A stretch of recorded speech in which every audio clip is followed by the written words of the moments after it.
have you ever asked God for forgiveness?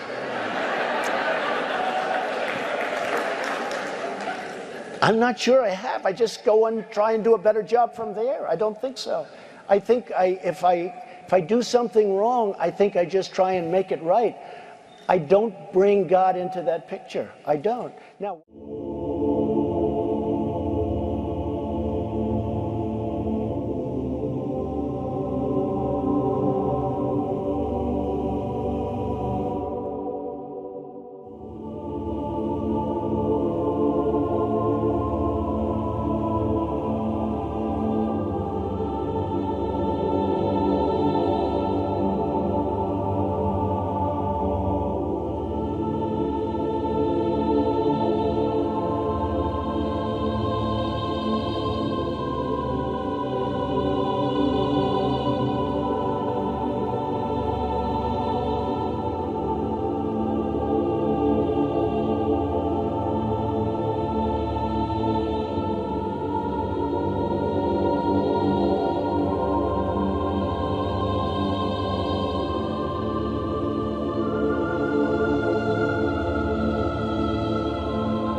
possession Or of that might individual. take the firearms first and then go to court, because that's another system. Because a lot of times, by the time you go to court, it takes so long to go to court to get the due process procedures.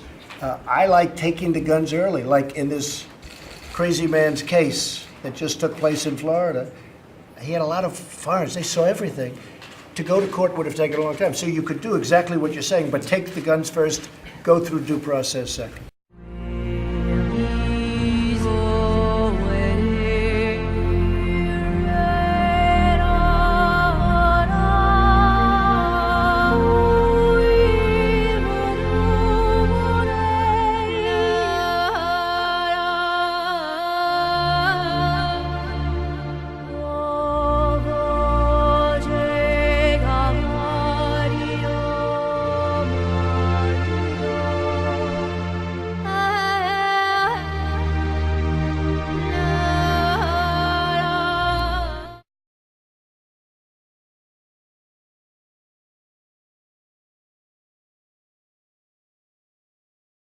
Books represent humanity at its best and its worst.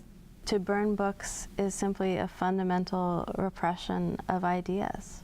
I mean, what can a book do, and why is it so dangerous that it needs to be physically annihilated?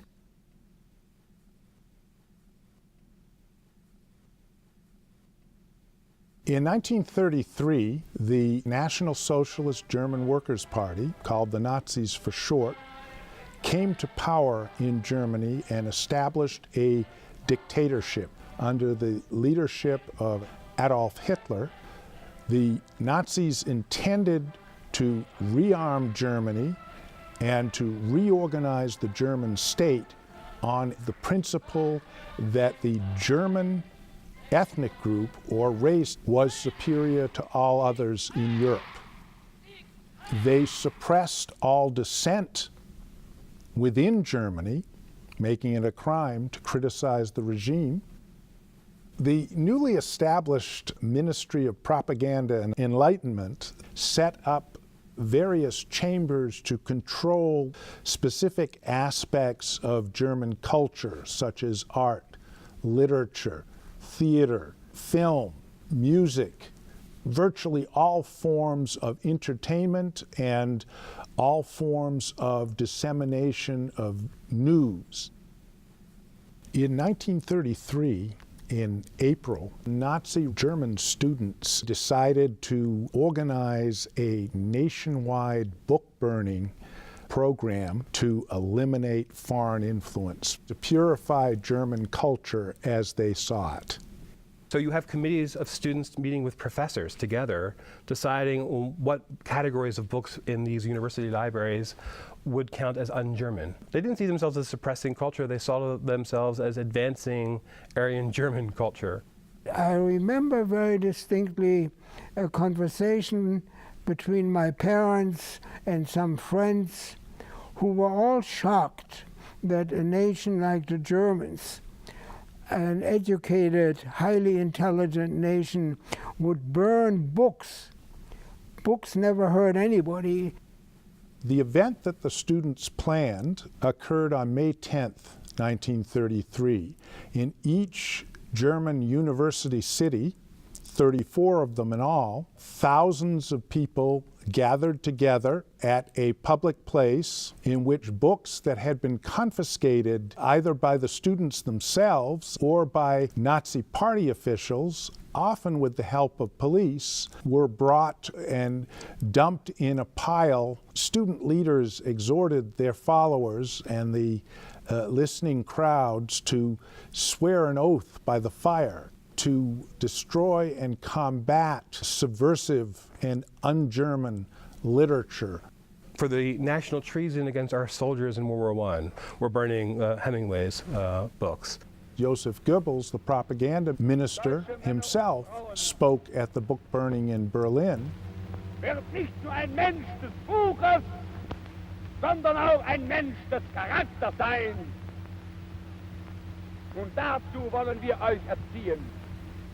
It is amazing to me the variety of books that was burned on that night and thereafter. Among the authors whose books were burned were Ernest Hemingway, both Mann brothers, Thomas and Heinrich. There's the German writer, Erich Maria Remarque, who wrote the famous book All Quiet on the Western Front.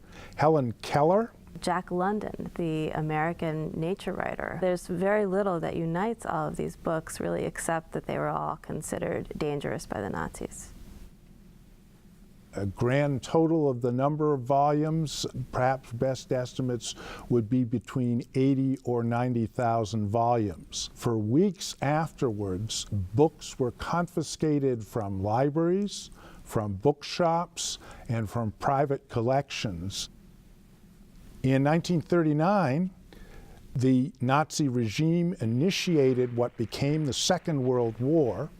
During the course of this war, the Nazis began to implement their population policy, a priority element of which was the annihilation of 6 million Jews on the European continent in a mass murder, a genocide that we now call the Holocaust.